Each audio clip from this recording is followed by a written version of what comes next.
Chinese soldiers might end up in Europe because of the war in Ukraine, but we'll talk about this as well as about anything else that has happened along the front lines. We have pictures from the airbase in Engels that was just attacked, and an interview of Trump's negotiator leaves a lot of open questions. But we'll talk about this as well as about anything else that has happened along the front lines and behind them in this situation report about the war in Ukraine.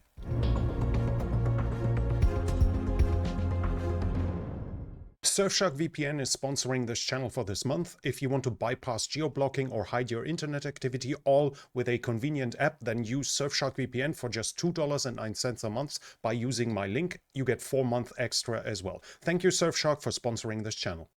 We'll start off with the analysis of the attack on the Engels Air Force Base, where Russia's strategic bombers are usually operating from. This is a satellite picture that shows it before the attack, and this shows it afterwards. We see big craters here and here. We see fire damage basically all over the place. And if you can see, the damage is at various parts of the installation. There is one analysis that seems to be mostly correct, according to which the red ones means destruction, yellow means damaged, and blue means unharmed. So a significant damage was done. According to some rumors, I am not able to confirm this as of yet, but according to the claims, it also destroyed the installation to maintain and to do analysis on the cruise missiles, which would then theoretically diminish their effectiveness or even make it impossible for the Russians to use them until it is set up again from that Air Force base. This, as said, I cannot confirm, but this is a claim from this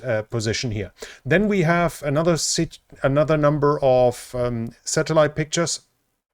Now, from the 21st of March, it showed us that the Russians have 2 Tupolev 160 as well as 2 Tupolev 95 MS in place. Visual damage is not we can't see any visual damage, but obviously the resolution is very, very small. The other pictures also show that the northern area, the second ammunition dump, was apparently also hit, even though while there is nothing visible in here, apparently around it, there was a fire burning down the area, and here again we have the damaged area inside of the ammunition storage. To look at this though, it means when we look at the positions, this is the Tupolev 160 that we also can see here. It's there for a while. Might not even be flyable, but that's a different question. The interesting part is here we see it's a direct line to where the second depot was. So if there was an explosion, at least this one might have been damaged because there was a direct line to it. So it might have suffered some damages, but at least as of now, there is no confirmation of material damage to the planes itself, and no confirmation of the supposed 2 dead Russian pilots that we talked about yesterday. The Russians themselves continued their strikes on Ukraine. Daily, the attacks come with drones, usually 150 to over 200 per day. Now and then, cruise missiles and ballistic missiles are also added. For instance, yesterday night alone, 2 civilians died in Zaporizhzhia, as well as 8 were wounded in those attacks. We switch to the developments along the front line, and here the Russians continue crossing the border and pressuring the Ukrainians. We first have a geolocation here, right south of the Russian border, and this is the town of Shuravka, where the Russians are now in the forested area right next to it. So here. They are here. Whether or not this is now under their control is obviously a different question, but it shows us that the Russians are now intent to push the Ukrainians back and cut the last line of communication into the still held Ukrainian areas. The Ukrainians were pushed back inside of Kursk as well. We have geolocations here. This was recently still under Ukrainian control. The Russians are now confirmed here. They are confirmed in the western part of Rubanishchina, and we also have them at the area south of it, right south of it. So this area has recently fallen to the Russians over the last 2 or 3 days with the Russian attacks. Then we have information from Belgorod, and it shows that the Ukrainians were actually inside This is a geolocation showing us that the Ukrainians were barely inside, but still they were inside of Russia with that attack that we talked about in the past, where the Ukrainians crossed over here directly south of it. And we have the map from Riba showing us the situation at Belgorod, and if we look up here, they show the Ukrainian attacks, and here we see even the pro-Russian Riba mill bloggers are saying that the Ukrainians basically have taken over some territories in Russia in this area. Obviously, the territory is minor here. We are not talking about a sizable area here, but even the Russians confirm that the Ukrainians might actually hold something at this very moment. We have other geolocations, other Russian mill bloggers also confirming that the attacks went in this direction. The situation at this very moment is still unclear though, because as we can see, Riba posted this on the 20th, so 2 days ago, and I have checked, I did not see Riba posting a new map of this, so apparently that might still be the case. Otherwise they would probably claim that they pushed the Ukrainians back, but that's at least the point, the situation for now. We'll switch to the Kharkiv area. As usually, nothing to report here, no confirmation of a change in territory from this region.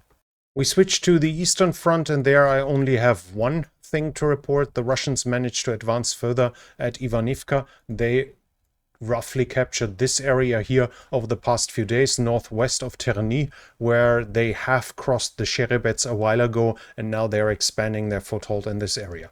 That was it north of the Seversky Donetsk. We switched to the area south of it. I have nothing to report in the Seversk direction. In Chasiv Yar, we have a fresh geolocation of the Russians being in that part of Chasiv Yar. That is new. I have not seen anything in here, and as we can see, the deep state map is already showing it to be contested, so Russian presence was confirmed in there, but as of now we do not have a confirmation whether or not the Russians have full control over it. That was it from this area. We switched to Toretsk, and here the Russians have the initiative again.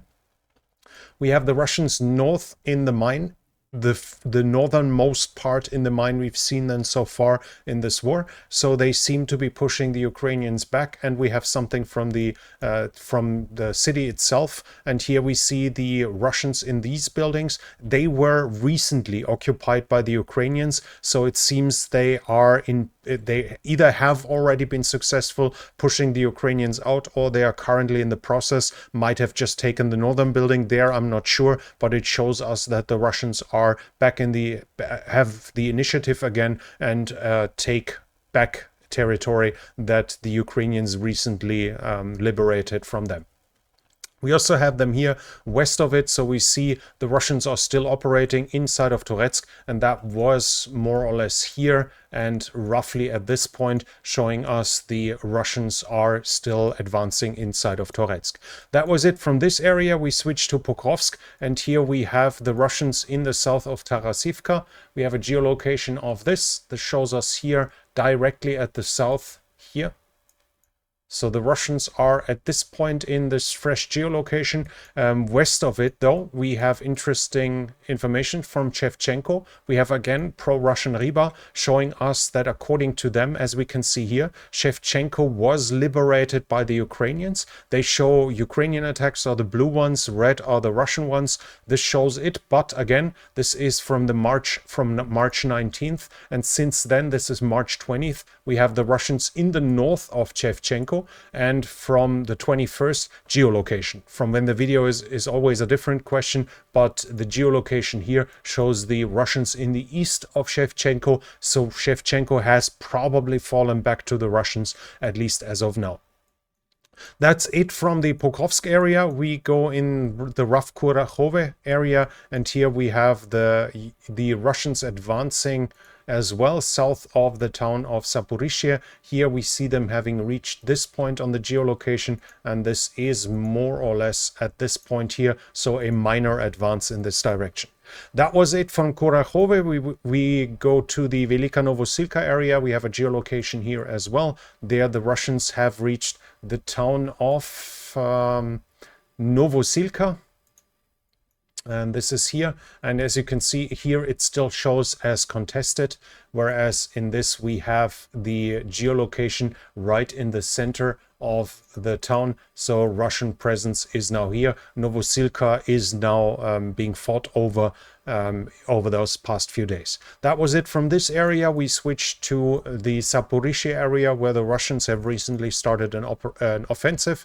And here we have a fresh geolocation from today, and it shows us that the Russians have reached this point. Now those tree lines aren't fully on the deep state map, but we have this one here and this one here, and we can see if we go here, this and this, so the Russian presence should be roughly at this point, meaning that probably this might have fallen to the Russians over the past few days. That was it with territorial changes. As you can see, barely anything moving on the ground. The Russians hold the initiative. Ukrainians now and then have local successful counterattacks, but overall the Russians are advancing, but they are advancing at a snail's pace and continue to do so. The gas station in Sucha, where the pipeline is, was heavily damaged. The Russians are claiming the Ukrainians blew it up to provoke Russia and to stop Putin's peace initiatives. That's actually what the Russians said, that they wanted to stop Putin's peace initiatives. The Ukrainians on their side say that it was Russian artillery fire that did the damage. Obviously, I have no way of confirming it right now, who was responsible for that. In troop generation or in troop situation, we have a new estimate from the British Ministry of Defense. They think that Russia by now has lost 900,000 men, among them 250,000 KIA, so killed in action. This number is more or less appropriate if we look at the overall numbers, how many soldiers the Russians started the war with, how many were recruited in the mobilization waves, in the mobilization wave, how many volunteers were recruited then we see that there's roughly 1 million men missing. That is not along the front line. If we take the rough estimate of 700,000 along the front line, and those were likely KIA, WIA, and MIA, according to the British, and simply the numbers otherwise have trouble matching. From the Ukrainian side, we also have news. The Ukrainians said that they already produce significantly more than 18 Bogdanas a month. That's Ukraine's self-propelled artillery. It's very easy to confuse with the Caesar because it looks very similar. It's also in 155 millimeter, and it is a domestic product that only existed as a prototype at the beginning of the war. The Ukrainians have now started mass production since the beginning of the war, and now they crossed according to them, they already have significantly more than 18 a month that are being produced, so probably over 20. And their claim is that soon they will reach 40 a month. So that should be, at least outside of Russia, the biggest artillery producer in the Western Hemisphere, in the Western world, I guess. Then we have news from troop generation. These are pictures of Ukrainian soldiers when they swore allegiance. And the interesting part here is those are 18 to 24-year-olds. As you remember, they are exempt from the mobilization, but the Ukrainian military has now set up a scheme whereas they can volunteer and they have a guaranteed demobilization after a year. So if they do not want to keep fighting, they won't have to, unlike other soldiers. And after that, they have a guarantee year where they can't be mobilized again. So if somebody is 24 and signs up for that, he knows that he will only have to fight 1 year and then will have a year of respite, even though he already has entered the regular mobilization age. And that scheme, as when the Ukrainians announced it, seemed to be making a lot of sense. And now we see the Ukrainians are publishing the pictures that they have, the first ones signing up for that. In the political sphere, we have quite a number of news. Trump was asked by the press whether he would sanction Russia because Russia is attacking Ukraine, and Trump said they're fighting against each other. So apparently not a problem for him. Steve Witkoff, who is leading the negotiations and talking to Putin the whole time, gave Tucker Carlson an interview where he basically spread one Russian narrative after the other. He said that Russia is planning 100% not planning to attack the Europeans. He claimed that the Ukrainians agree that presidential elections have to come. He said that Donbass and Crimea are Russian-speaking regions, basically implying that they are a part of Russia. The question I was asking myself, how exactly the language was, what exactly the name of the language was when he spoke it, and if there is a country with a matching name to that language, and whether that should mean that his country should be a part of said country as well. Nevertheless, he claimed, and that's really breathtaking, that the referendums gave a overwhelming support to join Russia. Now, just to remind you, the Russians did referendums in the occupied territories at the end and later part of 2022. They didn't even occupy the majority of the territory. So they claimed a valid referendum while they only occupied a part of it during a war. And the pictures clearly showed that there was a massive pressure on them. And according to the claims, the agreement to join Russia were far beyond 90%, making it obvious to be a fake. And the funny thing is, the Russian Human Rights Council of the President. So this is a Human Rights Council of the Russian presidency, a Russian institution, said about the Crimean Peninsula that there was a massive voter fraud when Crimea decided to join Russia in 2014. So even his own institution, Putin's own institution, said that the 2014 referendum was massively faked. You can Google it yourself. You can find it yourself. The original is actually still in Russian on the webpage of the Russian presidency. Putin also is, according to Witkov, had a painting of Trump ordered and with a famous Russian artist, and gave that painting of Trump to Witkov, who then gave it to Trump. And according to Witkov, Putin told him after the assassination attempt on Trump, he was praying not for him to become president, but for his friend. Putin has also signed a decree according to which Ukrainians that are illegal in Russia, basically here, Ukrainians living at home in the occupied territories, have to fix their legal status until the 10th of September, or they have to leave the country. So basically, either take Russian citizenship or leave the occupied territory, and thus your home. Russia is also complaining that Europe has militarized. This is really funny. This is Peskov, the spokesperson, and he said here that Europe has become militarized and has become a war party. Europe's militaristic stance stands in stark contrast to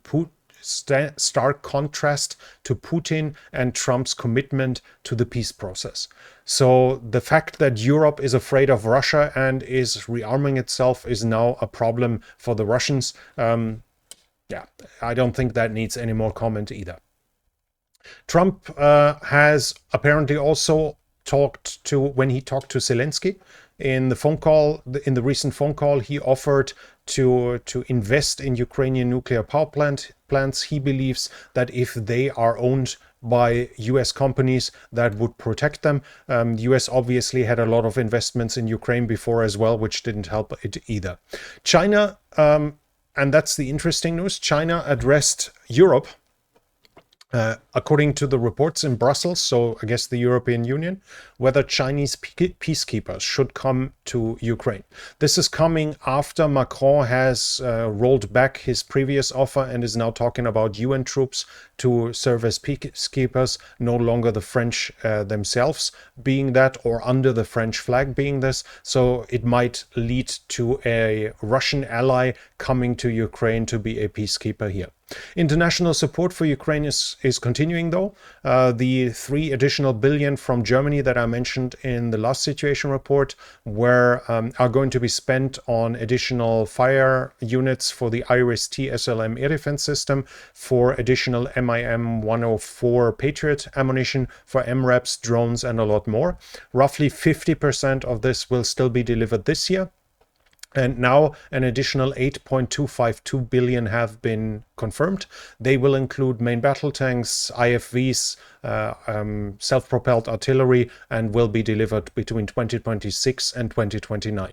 Ukraine also received additional F-16. By now, according to the Ukrainians, they have over 30 in their inventory. They are still receiving more than roughly double the number in addition. And Ukraine has also signed an agreement with Norway that Nammo, the defense company, will work together with Ukraine to set up a 155mm shell production in Ukraine to supply Ukraine with artillery ammunition. But that's it from me for today for this situation report. If you liked it, then please give it a thumbs up. It helps with the algorithm. Leave a comment if you have something to add. And if you're new here, I would like to invite you to subscribe to the channel and hit the bell icon. This channel is only possible because of the support of viewers like you. If you like to support the channel, you can do so by the means in the description. But that's it from me for now. Thank you for watching, and I'll be back.